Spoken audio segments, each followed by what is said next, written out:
बिस्मिल्लाहिर्रहमानिर्रहीम, अस्सलाम वालेकुम। मैं हूं मखदूम शाहबुद्दीन। 1 नवंबर 2025 हफ्ते का दिन। नाज़रीन कराम, कुछ इंतहाई अहम तरीन और तशवीशनाक डेवलपमेंट्स हैं पाकिस्तान और अफगानिस्तान का बॉर्डर। आपको मालूम है कि पाक अफगान बॉर्डर ही मेन सोर्स है टेररिज्म का। जो अफगानिस्तान से पाकिस्तान के अंदर दहशतगर्दी होती है, वो इन्फिल्ट्रेशन अटैम्प्ट्स और तमाम तर चीज़ें। और पाकिस्तान के सब्र का पैमाना लबरेज हो चुका है। पाकिस्तान के स्टेट की पॉलिसी बहुत वाजे है।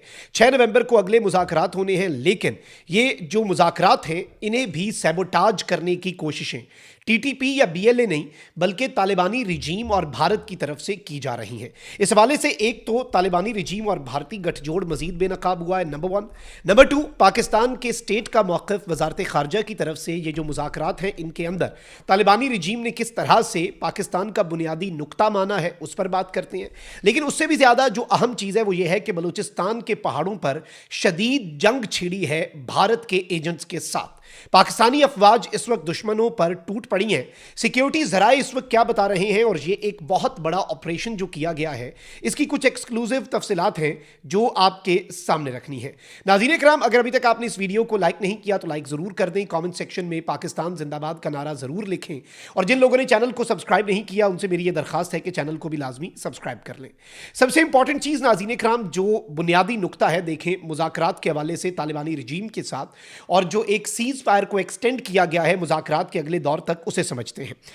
तर्जुमान दफ्तर खारजा ने अपनी हफ्तावार ब्रीफिंग जो है उसमें कुछ बड़े अहम नुक्ते उठाए हैं।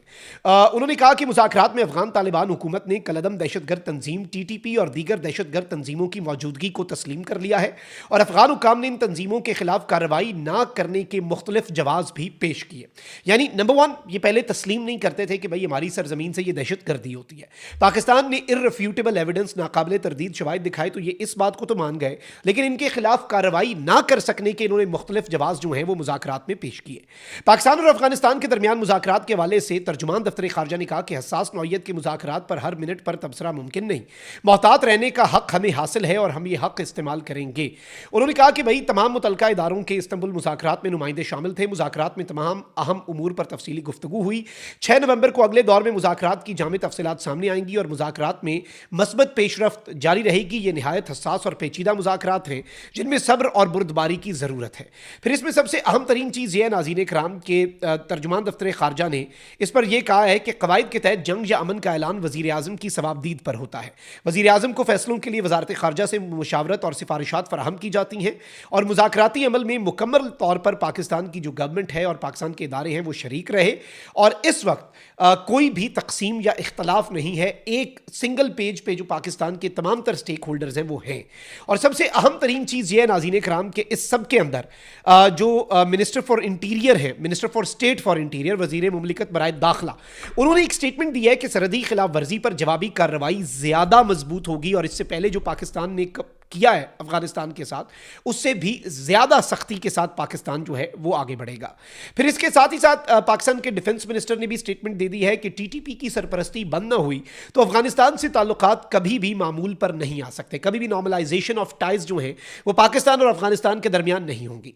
लेकिन एक चीज़ आप समझ लें, टीटीपी हो, फितना अल खवारिज, या बीएलए फितना अल हिंदुस्तान, इन दोनों का जो बेस ऑफ ऑपरेशंस है वो भारत से इनकी जो चीज़ें हैं वो तैयार की जाती हैं और जो ऑपरेशनल सारा कुछ है वो अफगानिस्तान के अंदर होता है। यानी भारत की ये प्रॉक्सीज हैं और अब तालिबानी रिजीम भी चूंकि भारत की प्रॉक्सी बनते जा रहे हैं। पाकिस्तान ने बहुत क्लैरिटी के साथ इन मुज़ाकरात के अंदर कुछ बहुत वाज़ेह चीज़ें रखी और जब तालिबानी रिजीम को ये समझ लग गई कि अब हमें भारत भी नहीं बचा सकता और पाकिस्तान का मूड जब उन्होंने भांपा तो फिर उन्होंने सरेंडर भी किया। अब जो सबसे अहम चीज़ है वो ये है कि अभी भी तालिबानी जो रिजीम है उसका और भारत का गठजोड़ जारी है। मैं बलूचिस्तान में होने वाले ऑपरेशन पर आता हूं, लेकिन यह चीज समझने की बहुत जरूरत है। भारत ने चित्राल से निकलने वाले दरियाए कुनड़ पर अफगान तालिबान की जानिब से डैम बनाए जाने के ऐलान के बाद इस डैम में मदद की पेशकश कर दी है। बिल्ला थैले से बाहर आ गया जब सुप्रीम लीडर हैबतुल्लाह अखुंज़ादा के हवाले से इंडियन मीडिया यह खबर चला रहा था कि उन्होंने डैम पर काम तेज करने की हिदायत कर दी है। हमें वहीं से समझ आ गई कि भाई खबर इंडियन मीडिया चला रहा है, सुप्रीम लीडर अफगान तालिबान के हैं और इसमें अब इंडिया जो है वो खुलकर सामने आ गया है। गुज़श्ता दिनों अफगानिस्तान में बरसर इक़्तिदार तालिबान रिजीम के सुप्रीम लीडर ने वजारत तवानाई को चित्राल से निकलने वाले दरियाए दरियाए कुनर पर जल्द अज जल्द डैम की तामीर शुरू करने का हुक्म दिया था। और अब भारत ने चित्राल से निकलने वाले दरिया पर अफगान तालिबान की जानिब से डैम बनाने में मदद की बाज़ाब्ता ऑफिशियल पेशकश कर दी है। और भारतीय जो तर्जुमान है वजारत खारजा के रणधीर जसवाल, उन्होंने हफ्तावार प्रेस ब्रीफिंग में एक सवाल के जवाब में कहा कि भारत हाइड्रो इलेक्ट्रिक प्रोजेक्ट्स की तामीर में अफगानिस्तान की मदद के लिए तैयार है। दोनों ममालिक में पानी से मुतल्लिक मामलात में ताउन की एक तारीख है। हरात में जो सलमा डैम की मिसाल है वो भी मौजूद है। और दूसरी जानिब अफगान तालिबान ने क्या किया है कि इन्होंने भारतीय इस ऐलान का खैर मकदम किया है। वही सारा स्क्रिप्ट जो तैयार था, इन्हें फंडिंग इस आड़ में दी जाएगी, इन्हें डॉलर डॉलर दिए जाएंगे, मर्सनरीज हैं, किराए के कातिल हैं, और भारत इन्हें पाकिस्तान के खिलाफ एक प्रॉक्सी के तौर पर यूज करना चाहता है। अभी भी वक्त है ये सुधर जाएं।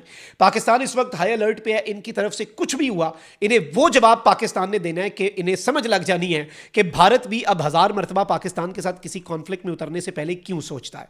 एक तरफ तो ये डेवलपमेंट है, तो ऑन दी अदर हैंड मैं आपको ये बता दूं कि पाकिस्तान की सिक्योरिटी फोर्सेज जो हैं उन्होंने एक बहुत बड़ी कार्रवाई की है। और इस कार्रवाई के अंदर मैं आपको बताऊं कि ये बलूचिस्तान के अंदर भारतीय फितना जो है, फितना हिंदुस्तान, उसके खिलाफ की गई है। लोरा लई के पहाड़ों में सिक्योरिटी फोर्सेज ने एक बहुत बड़ा ऑपरेशन किया है और घुमसान का रन पड़ा। सिक्योरिटी फोर्सेज ने एक बहुत बड़ी और कामयाब कार्रवाई की। 8 भारतीय दहशतगर्दों को, 8 बीएलए के कमांडर्स को वासिले जहन्नुम किया है। जराये के मुताबिक सिक्योरिटी फोर्सेज ने लोरा लई के पहाड़ी इलाकों में फितना हिंदुस्तान बीएलए के खिलाफ इंटेलिजेंस बेस्ड ऑपरेशन करते हुए दहशतगर्दों के ठिकाने को निशाना बनाकर 8 दहशतगर्दों को हलाक कर दिया। सिक्योरिटी फोर्सेज ने दहशतगर्दों के खिलाफ ऑपरेशंस जो हैं वो इस वक्त तेज कर दिए हैं।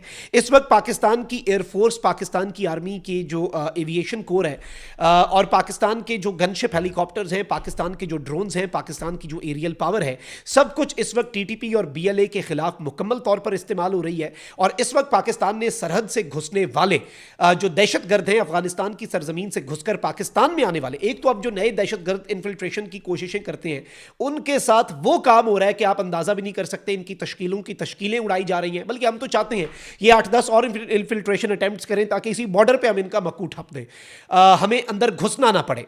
आप इस चीज को समझिएगा, हमें इनके भारत के अंदर घुस के कार्रवाई ना करनी पड़े। ये बॉर्डर पे इन्फिल्ट्रेशन, अब जो इस वक्त ऑलरेडी पाकिस्तान के अंदर आ चुके हैं वो दहशतगर्द पाकिस्तान की सिक्योरिटी फोर्सेस से डर के इस वक्त अपनी बिलों में घुसे हुए हैं। चाहे वो टीटीपी के खारजी हो या बीएलए के फितना हिंदुस्तान के जो कमांडर्स हैं वो हों, जो भारतीय खुफिया एजेंसी रॉ की ईमा पर पाकिस्तान के खिलाफ दहशतगर्दी करते हैं। तो ये सारा जो मामला है ये एक ऐसे मकाम पे पहुंच चुका है जो कि पेचीदा भी है, जो कि बहुत परेशान कुन भी है, क्योंकि ऑब्वियसली इंडिया की तैयारी भी जा रही हैं। तालिबानी रिजीम भी बिल्ला थैले से बाहर आ चुका है और देयर इज अ पॉसिबिलिटी कि तालिबानी रिजीम, क्योंकि वो किराए के कातिल है ना, तो वो इस सीज फायर का भी पास ना रखें। और जैसे ही भारत पाकिस्तान पर कोई एडवेंचर करना चाहे वो यहां से आए, ताकि पाकिस्तान जो है वो दोनों साइड पे एंगेज हो जाए। बट उन्हें इस बात की समझ नहीं आ रही, पाकिस्तान सिर्फ इन 2 साइड्स पर नहीं, ना सिर्फ अफगान बॉर्डर पर, ना सिर्फ इंडिया के बॉर्डर पर, बल्कि टीटीपी और बीएलए के खिलाफ बलूचिस्तान और खैबर पख्तूनख्वा के अंदर भी जो पाकिस्तान की कार्रवाइयां हैं वो अब नहीं रुकेंगी। और पाकिस्तान इन तीनों महाजों के ऊपर बैक वक्त लड़ने की ना सिर्फ सलाहियत रखता है, पाकिस्तान ने इंडिया के लिए नेवल साइड पर बहुत बड़े सरप्राइजेस रखे हैं। कराची के करीब कुछ मिसाइल्स जो हैं वो पाकिस्तान ने एक्टिवेट कर दिए हैं। और इसके साथ ही साथ एयरफोर्स हमारी वैसे ही तैयार है। आर्मी ने मुकम्मल तौर पर कंट्रोल संभाला हुआ है इस वक्त हमारी चेक पोस्टों का। और भारत की तरफ से कोई भी जवाब हुआ तो पिछली दफा वाले विजुअल्स दोबारा से हम देखेंगे, सफेद परचम लहरा के भागने वाले। खैर, भारत और अफगानिस्तान की साइड से अगर कोई एडवेंचर होता भी है तो वो एक सेकेंडरी चीज है, पाकिस्तान उसके लिए तैयार है।